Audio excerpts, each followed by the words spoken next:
Hey Flatirons, thanks for joining us online. We're in the middle of our series, First Things First, where we're taking a look at the domino effect our priorities can have on the rest of our lives. If you have any questions along the way, don't hesitate to contact us online or on social media. Everybody good? I'm in a great mood. I'm in a really great mood. For a lot of us, different reasons. Well, I was in a bad mood because I looked up there and realized I could be all their dads on the whole stage, and feeling a little bit old. I had a birthday this week, though. It was a good birthday. So I went to opening day for the Rockies, and in my mind, I had written this story that Nolan would see me and go, Pastor Jim, and he didn't, and which is why they lost. Nolan, reach out. I'm connected. That's all I'm saying. We're not doing well, and. No, it was really, really good. And you guys sound amazing today. Like sometimes like in the spring and the summer, and you kind of come in here, you got yard work and baseball games and all this stuff you have to do, and you kind of drag yourself in here, and it's like, not really that great singing. But today it's really good. You sound great. You should give yourself that, like, I'm really good, but that's really arrogant. Don't do that.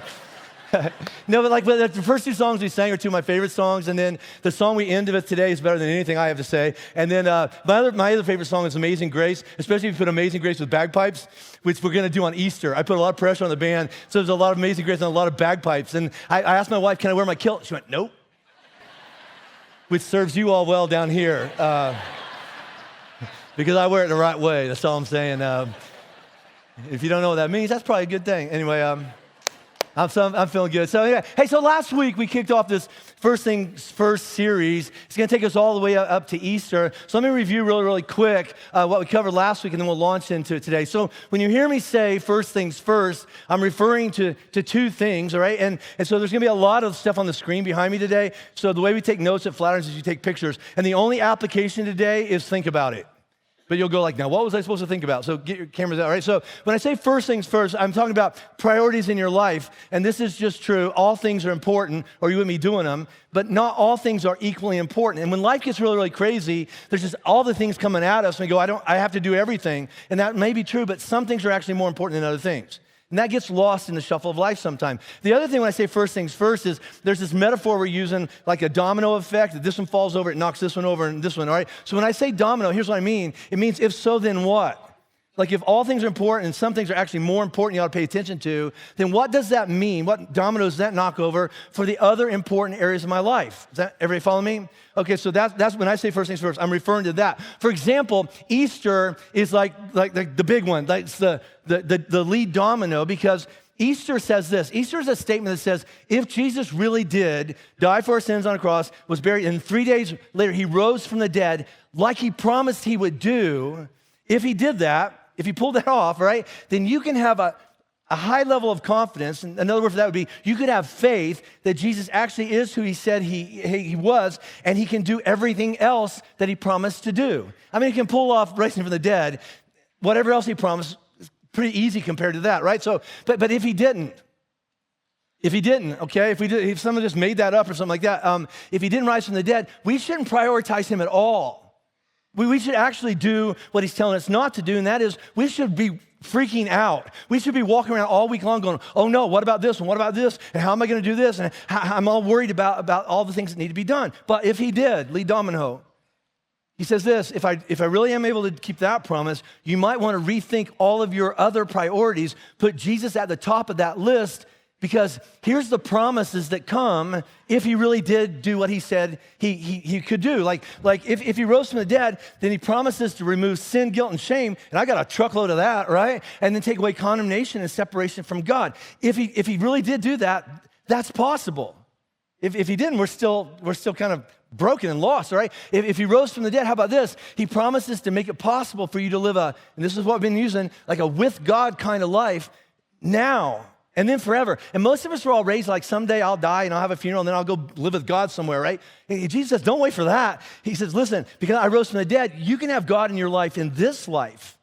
Going right into your funeral and just keep on going with him, all right? If he rose from the dead, how about this? He promises to provide all things needed to accomplish the things that he created us to do. He didn't just tell us to do something and go, good luck figuring that out. No, he says, listen, I'll provide everything that you need. So first things first, if Jesus is like the first priority, like lead domino in your life, the question I want to unpack today with us is this, then what does that mean for how we approach all the other important areas of our life?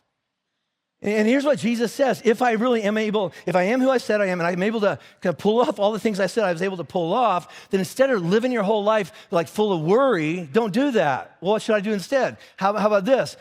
Seek first his kingdom, what he's doing in the world, and his righteousness, what he says is good. And then all these things, we're going to look at that today, they will be given to you as well. And that's kind of like the key verse in this whole series, which that's why you memorized it this week, right? No, Pastor Jim. Okay, so we're going to practice this together. Here we go. Ready? 1, 2, 3. But seek first his kingdom and his righteousness, and all these things will be given to you as well. And all these things, listen, Jesus is not minimizing all these things that you need to get through the week. He's not saying they're not important. He's not saying your relationships and money and family and time and hobbies and all that stuff that you do all week long. He's not saying that's not important. What he's saying is, or what he's promising is this. He says, if you'll just make seeking me, looking around the world and seeing what I'm doing in the world that's good, and then join me there, listen, you just pay attention to the kingdom of God, and let that be the lead domino on how you live your daily life. And here's what he says. I promise I will make sure that you have all the things that I know that you need. They'll be given to you as well. But, and this is how I live most of my life, this other way, if you make seeking first all the other stuff first as the lead domino of your life, and then try to squeeze a little Jesus in on the backside, you're going to be out there on your own, always worrying, and see if this describes anybody's week. Well, what about this? What if this happens? And can we afford this? And how are we going to pay for this? And what about all these other things out there? So Jesus says there's a better way to live. So last week we looked at a bold, kind of a paraphrase of a statement Jesus made, and whether you believe in God or not, this is just true. Here's what we looked at last week. How and what we spend our money on reveals who and what we love and trust in to take care of us. Now just let that sink in, what it really means. It's just true. It's not a right thing or a wrong thing. Money is not a right thing or a wrong thing. And I'm going to say this several times today, just because a lot of defensiveness might come up in you. Listen, Jesus is not saying you shouldn't have nice things. You shouldn't do anything fun. You shouldn't live in that big of a house, or you shouldn't go on those kind of vacations. There's nothing right or wrong about that. He's talking about where does that fall in your priorities, right? And does our spending line up with and agree with what Jesus says is important? Or does it ignore what God says is important? Really, my spending is all about what I want done. And then if there's any left over, which by the way, there never is, God, you can have that. Now, again, before you get defensive, all right, if you take God out of everything we're talking about and plug in any other person in your life, your husband, your wife, your boyfriend, your girlfriend, your parents, your kids, your best friend, and applied that in the same thing, you would agree. If you looked at these people in your life and went, listen, I got this much money, it's not very much, I'm going to take care of everything I want to do first, and if there's any left over, sweetie, then I might throw some your way. That person would interpret that like this. Well, I guess I know where I rank. That's just human. That's just true. So you can't look at it any other way. It has to be true with God. I guess I know where I rank. Right? The cool thing is this, and last week was so fun. You got to go back and look at it online, right? But I have never been a part of a church who puts their money where their mouth is, like this one. Puts their money where their heart is, because anytime I go, hey, I want to throw something out to you, you throw money in the direction and you agree with what God says is important, especially when Jesus says stuff like this, like high on his priority list is what he calls the least of these, like the lost and the broken and the sick and the naked and those that are still locked up in prison, the real messy situations. You go, that's our heart. Jesus cares about that, and so do we. It's so great last week. So I taught two things last week. I touched on a little one, and it was really intrusive, so we moved off that fast. And then we got to this other one. But last week, we looked at this. We looked at the biblical, and it's really biblical. I didn't come up with this. It's not a Flatiron's teaching, all right? The biblical teaching of individuals tithing, which this is just cover to cover in the Bible, but it really kicked in the Jesus parts of the Bible. But it goes like this: a person who puts their faith and trust in Jesus, I believe you are who you say you are, and based on what you pulled off on that third day, all right, I believe that you can keep every other promise to me. That's called faith. A person who has faith in Jesus moves toward wherever they are. As they grow in Jesus, they move towards taking whatever their income is, carving off the first 10% and giving it to their local house of worship as an act of faith and confidence. And let me just tell you how that plays out in Robin and my life, all right? We believe, All right, and if you're not there, okay, all right. Rob and I believe that living on 90% of our income with God is a much better way to live than living on 100% of our money and God's an afterthought. And I learned that the hard way. So listen, and I'm not telling you you should do this, but this is what Rob and I do. Let me tell you, and every accountant in the world would go, that's not a good plan. Well, you should have seen my debt. So no accountant in the world would say what Rob and I did. We actually started tithing the same time we started digging out of $155,000 of consumer debt. And that just the math doesn't make sense. It's like you could take 10% of your income and put it in the hole, and maybe that would, but you know what? We did it. And here's why we did it. We looked at each other and said, we teach people and we claim to believe that we can trust Jesus. We're not really living like it. So why did and I got out of debt after like 6-7 years, all right, but why did we decide to do that? And here's why this is just true. Because our financial choices reveal what we love and trust in all areas of life, and that's got to apply to God too.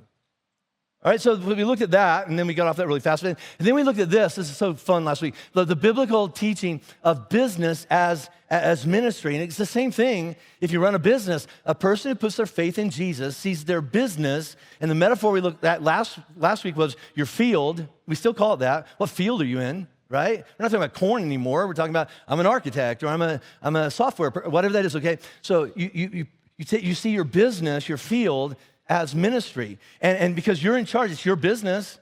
You're in charge of payroll. You're in charge of hiring and firing and pointing things and where they need to go. Intentionally, you build in on the front end margins and consideration for the things that God cares about as part of your standing operating procedure. And you didn't learn that in business school. They don't teach that. So why would anybody like rearrange their whole company to care about the things of God? And the answer is the same answer, because our financial choices reveal what we love and we trust. And then again, you have to watch last week, all right? But I presented this vision and a strategy for us as individuals, and then linking it together, arms as a church, partnering with the business community represented at Flatirons, and go, well, so God, what do you want done on earth as it is in heaven? And so we go, all right, let's just go for it. See, I actually, this is how crazy I am, all right? I actually believe we can do it. I threw out this vision, and it was just overwhelming, the response. Hey, what if in the next 10 years we look back and go, you know what? We ended single mom poverty in Colorado. Why not, you know? And then I got several conversations going, yeah, what about the single dads? And I went, that's a great point that I just missed. Because when you're 19 years old and you find out your girlfriend's pregnant, you don't know how to be a dad. And maybe you want to, all right? So listen, hey, anybody in a really, really stressful place, you know, going, hey, listen, my parents were on government aid because that's all they had. I just want something different for myself, and I want something different for my kids. Let's break it. I actually think we can do it. All right? I have no idea how, but it's going to take all of us. How about this? No. We got to keep going. I'm hungry. All right. And then let's not stop there. What about the prison recidivism rate? Like I don't know what the exact number is, but a lot of people coming out of prison, they do their best, and then no one's really there to walk them through it. And like 80% of them go back within 2 years, and then a bunch of their kids end up doing time. Well, I have a dream, and he goes like this: what if 10 years from now we look back and we took it from 80 to 0? At least in Colorado, at least of those men and those women that are involved in our God Behind Bars ministry. I think we can actually do it.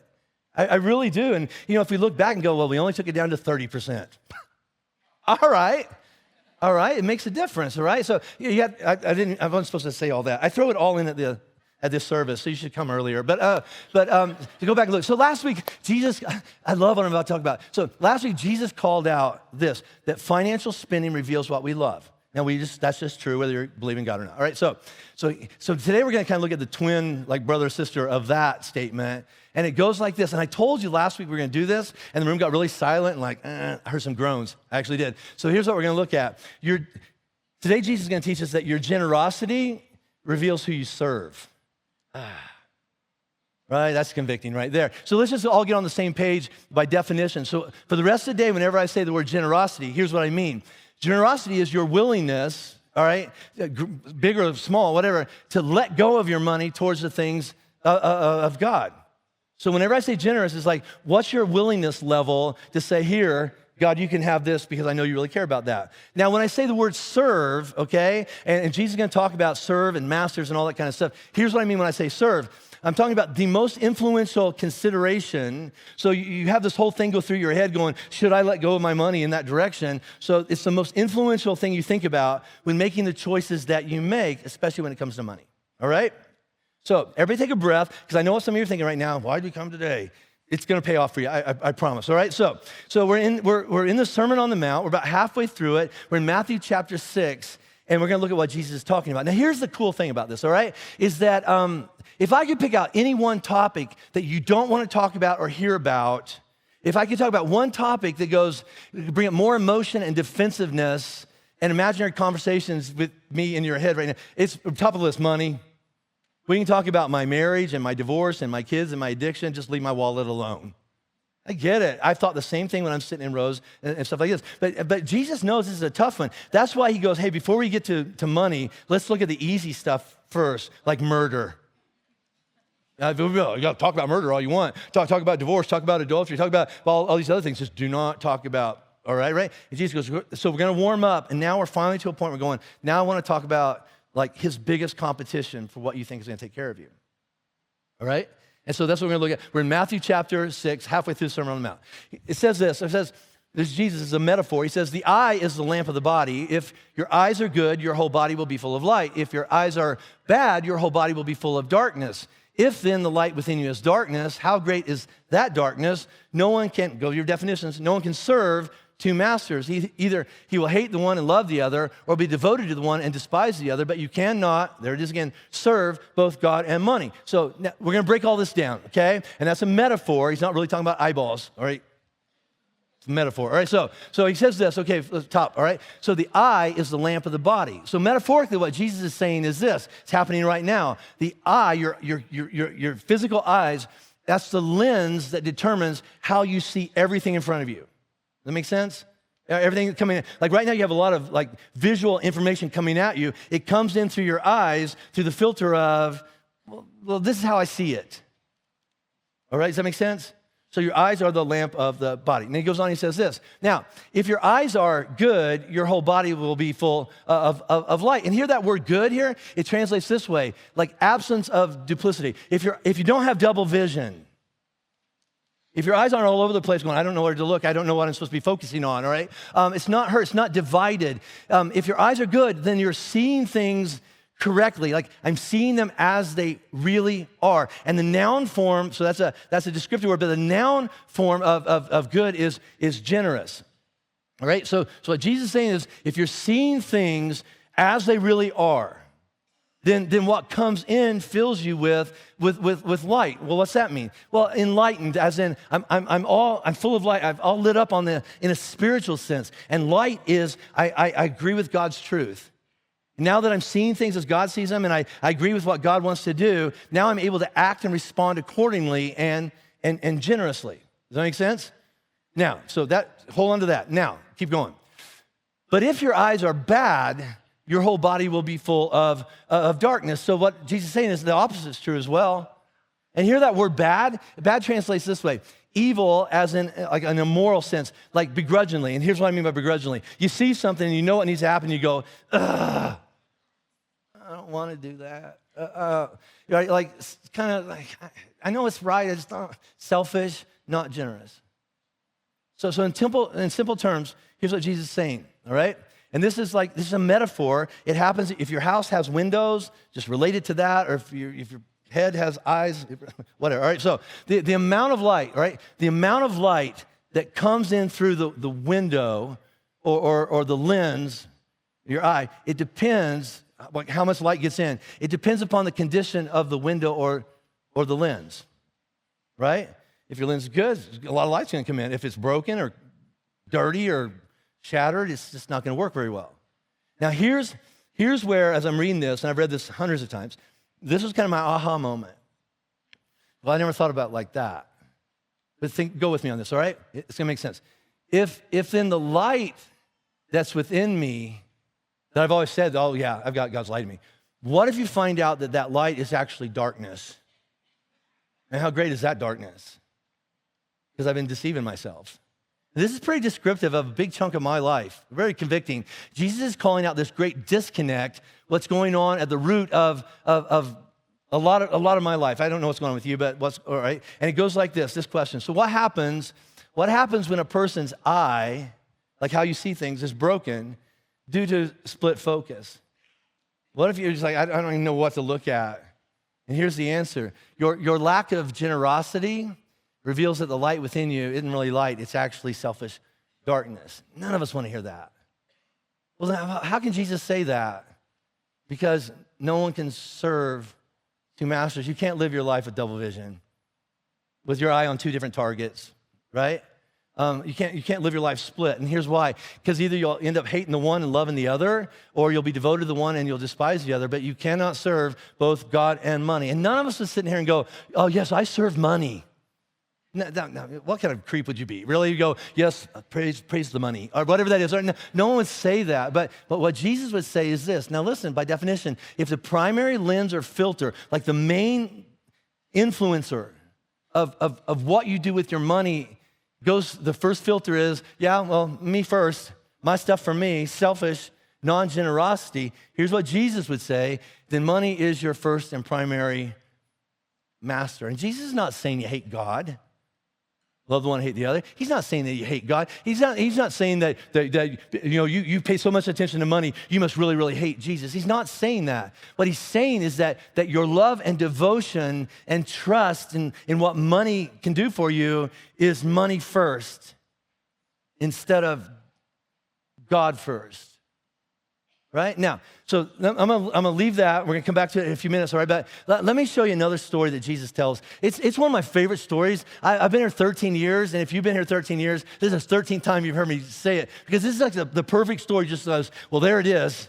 It's just crystal clear. Okay, so if you have a Bible with you and you want to follow along, we're in Luke. So Matthew, Mark, Luke, John, those are the biographies of the Gospels that tell the story of Jesus. But in Luke chapter 12, Jesus teaches something similar. Now, some people think that this is Luke's account of the Sermon on the Mount, but most like Bible people, scholars, people, they think that Jesus taught the same thing in different towns. That's what I would do. All right. So in other words, he just taught this stuff up on the side of a mountain, and then he walked down the mountain, and there's some more people in a field. And so this is called the Sermon on the Plain. I didn't come up with it. Anyway, so he's like, oh, a field full of people. I'd like to teach you some stuff I just taught over there on that mountain. So it's Luke chapter 12. I love this. All right. So Jesus out in a field. I don't know how many people are there. Let's say about the size of whatever room you're sitting in. All right. So Jesus is teaching, and this is what happens. This is awkward.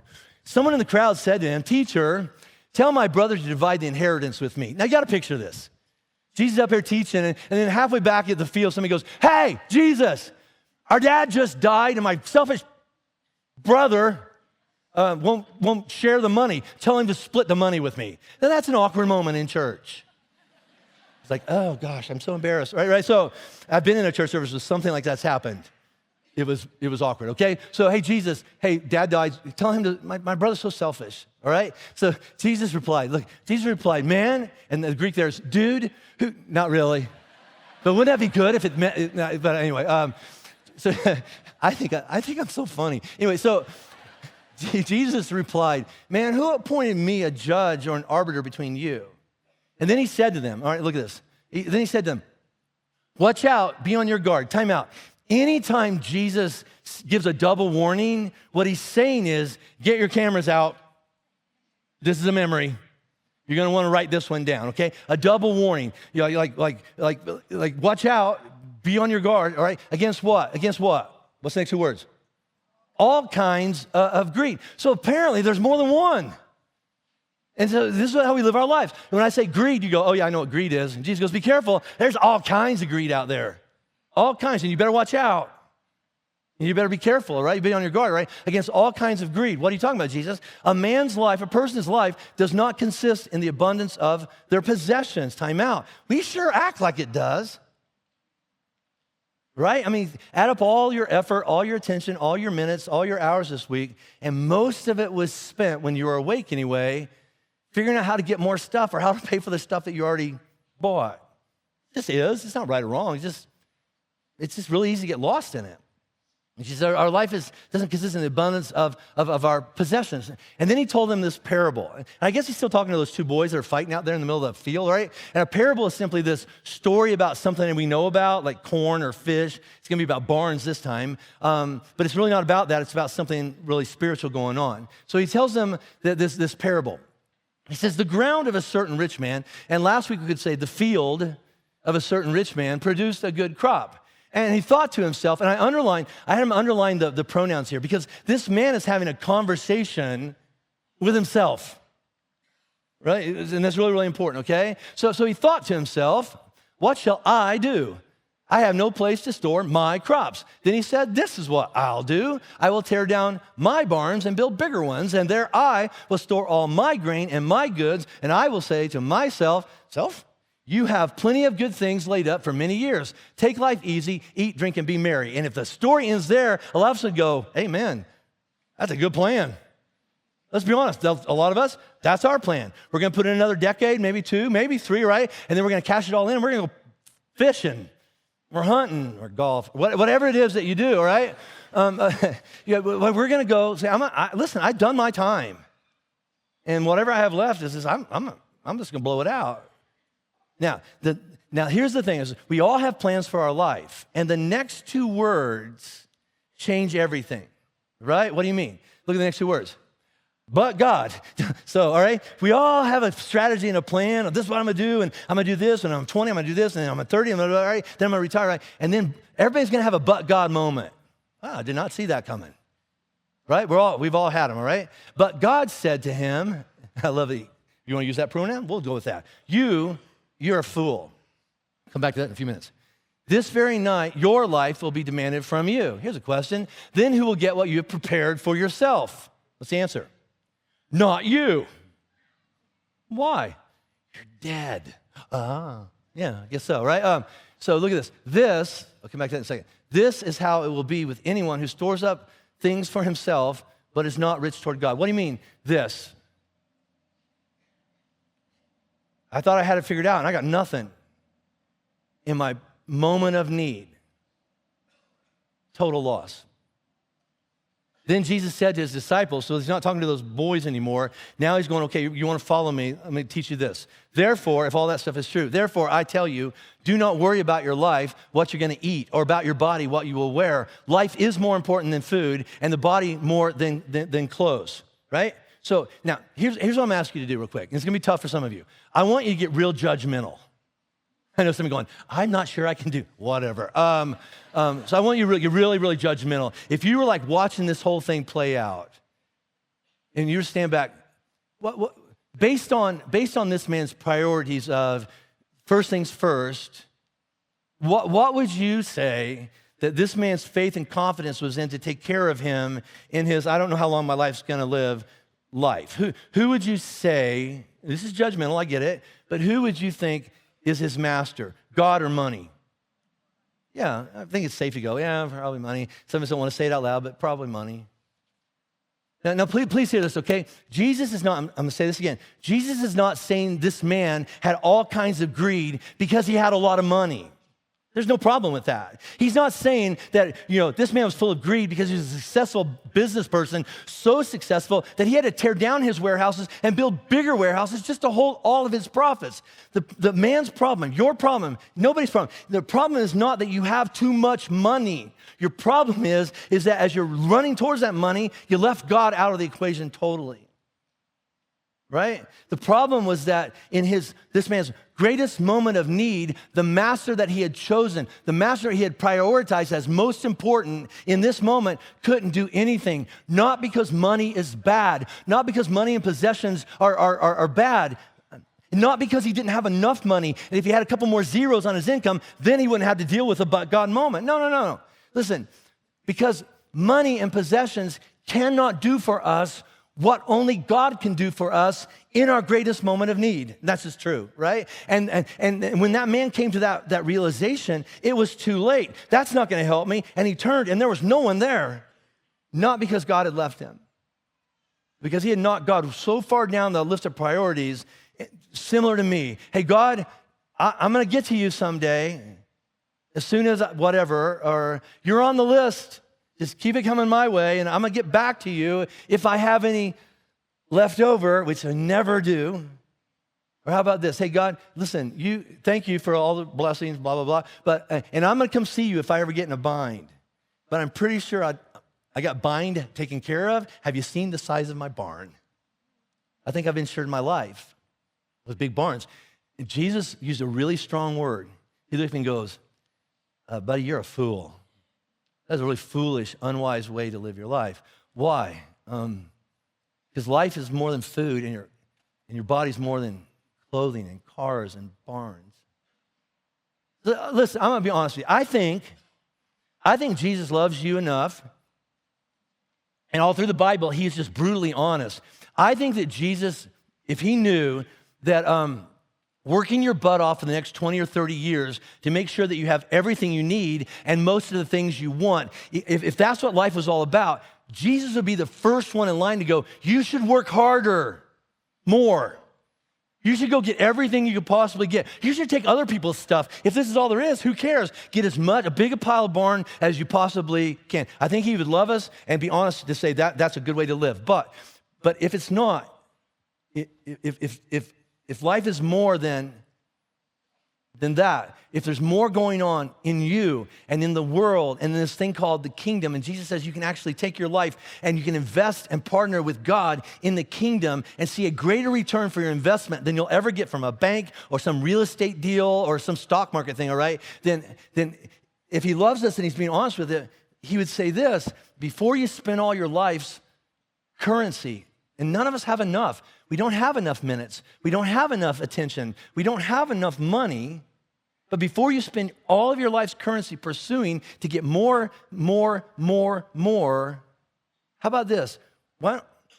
Before you do that, just invest in God's kingdom and living a life that, and I'll use his words, is rich towards God. That just seems like, all you business people, you're gonna get this. That seems like the greatest return on my money, on my investment that I could ever make here. I mean, that just makes sense, right? Now, time out. Here's a disclaimer.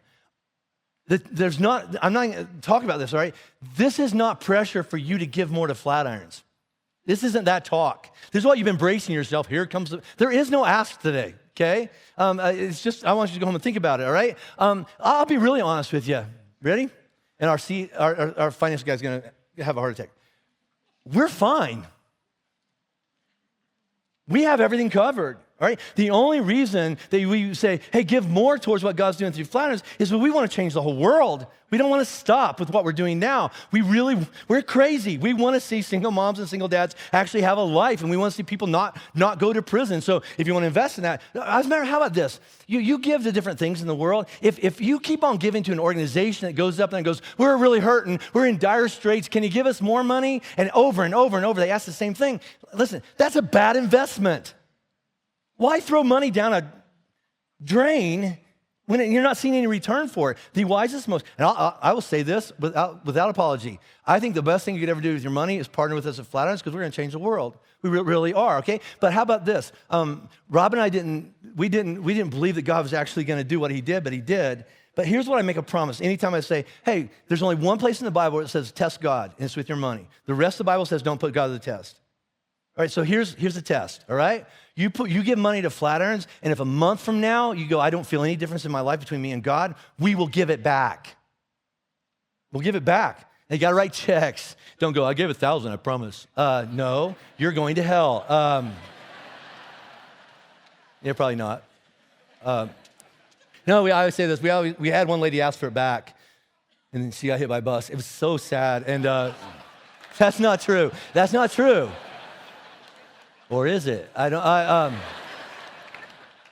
say that every time I talk about it. I'm not trying to get your money. Listen, this is an appeal for you to, if Jesus rose from the dead, to rethink your strategy about what you want your life to be defined by. I know what I want my life to be defined by. I want to stand before Jesus, and he's going to say, well done, good and faithful servant. And a bunch of you are going to be there with me. We're going to have a party. We talked about that last week. Here's the other thing. I want to look back in Colorado and go, hey, you know what? Here's what I left behind. There are no moms in poverty anymore that chose to partner with us. And there's all those people, they're not going to prison anymore. I got something to show for my life. That's what I want to do with my life. So what do you want your life to be about? You want to come to the end of your life and go, I'm rich compared to everybody in my neighborhood. By the way, they don't care. They don't care about your car or your house or your vacation, all right? You do. You've written a story in your head about everybody's watching. Nobody's watching. Nobody cares, right? Do you want to be rich compared to my neighbors, or do you want to be rich toward God? Better investment, right? And again, Jesus is not saying you should feel guilty about having or wanting or pursuing nice things, bigger things, shinier things, bigger barns. I'm going to. I like fun stuff. I like shiny stuff. I like mountain stuff. I love stuff that goes bang, bang. I do, all right? And I got those emails. Thank you. Here's what Jesus is saying, all right? He's saying the greatest way to keep your priorities straight and to put guardrails up so that you can be on your guard and be careful, watch carefully against greed is what he's talking about. And by the way, let's talk about greed. Have you noticed that greed is so easy to see in other people? And you just never see it in the mirror? I don't. You know what? I think I'm a very discerning person. I know you're greedy. I watch your externals. I see your car. Wow. Your house, how many square footage does a person need? All right. I see what you're wearing. I see the ring on her finger. Wow, that costs like a country, right? Whatever that is, all right? So I judge by externals, but when I look in the mirror, I go, but I know your heart. In your heart, I'm a good person. Anybody else do that? You all are bad people. In my heart, I'm good. Everybody's starving to death around me, but in my heart, I'm going to get to you, all right? Now, here's all Jesus is teaching. This is a takeaway. Before you start expanding and upgrading your life, and there's nothing wrong with that, how about on the front end, you build in, and by the front end, I mean, don't wait till you make $1 million. You make 10 now. Let's start there. Build into your budget, see life through this lens. I choose to be rich toward God. And I'm going to invest in what he wants done in the kingdom. And then here's the promise that comes, that regardless of my future circumstances, regardless of my but God moment or whatever that is, Jesus promises not only am I investing in the kingdom, but in my greatest moment of need, and we did not buy God's favor, we just trust him, we can somehow reach into that kingdom and make an make a withdrawal back and go, will you see me through this? And he'll be right there. Now, you just got to test him and see if that's true or not, because you can't just agree with it in your head, because then the light within you is actually not light. So right before I came up here, the band at all of our campuses sang that Mumford and Sons song called Guiding Light. And I liked the tune when they brought it to me. I liked the vibe because it's Mumford and Sons. But then I read the lyrics and I thought, this is the song. And I don't know what Mumford and Sons, what their spiritual relationship is with God. But man, it seems like they're quoting Jesus a lot here. Like this, and I know you claim that you're all right. And we're all going, I'm fine. But fix your eyes on me. That's Jesus. Right? And he says this, I guess I'm all you have. At the end of the day, in your but God moment, that's when we realize it. And I swear you'll see the dawn again. Have you ever felt like it's just midnight? It's nothing in front of me but more tunnel. There's no light in the tunnel, it's just more tunnel, right? He says, listen, you walk with me. I'll get you to the other side, to the dawn. Well, I know I had it all on the line. That's how I feel every time I pay bills. But don't just sit there with folded hands and become, what's the word? Eyes. I got to see different. I got to see things as they really are. Because even when there is no star in sight, there's no light at the end of the tunnel, it's just more tunnel. Jesus, you'll always be my only guiding light. That's just true. Again, the only application is I want you to think about some stuff. So let me wrap this up and we'll get out of here. And this is what Jesus taught, if the spiritual light, this is God's truth, all right? If the spiritual light within us is determined by what our eyes are fixed on, and then the condition of the lens or the filter that we see everything through, including money, if that's true, here's everything I've talked about. If Jesus says that the light within us is directly tied to our level of generosity, you cannot separate them out. And if Jesus says that our level of generosity reveals who or what our master is, and who or what runs our life as first priority, I'm going to take a time out because there's more coming here. Here's what I want to say before we go on here. Can you just take whatever defensiveness is within you and just put it over here? You can pick it up in 5 minutes when we're out here. All right? Can you just take all that?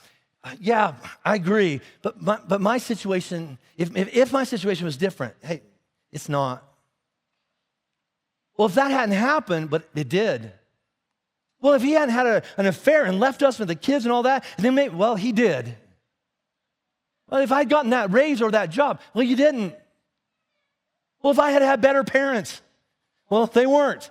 There's some counseling, right? So just take all of that. It's reasons, but there comes a point where you go, you know what? I'm not going to be a victim to my past anymore. This is my life. I wish it was different, but it's not. So what am I going to do with this one, right? So based on the reality of what is in front of you right now, here's my question. Really horrible question. Who or what is the master that runs your life? And the reason that they're your master is because you believe that master can take care of you in your greatest moment of need better than the other one. Who's your master? Based on the reality of how you run your life. And if you don't like that answer, again, don't play the victim card. If things were different, but they're not. So this is my life.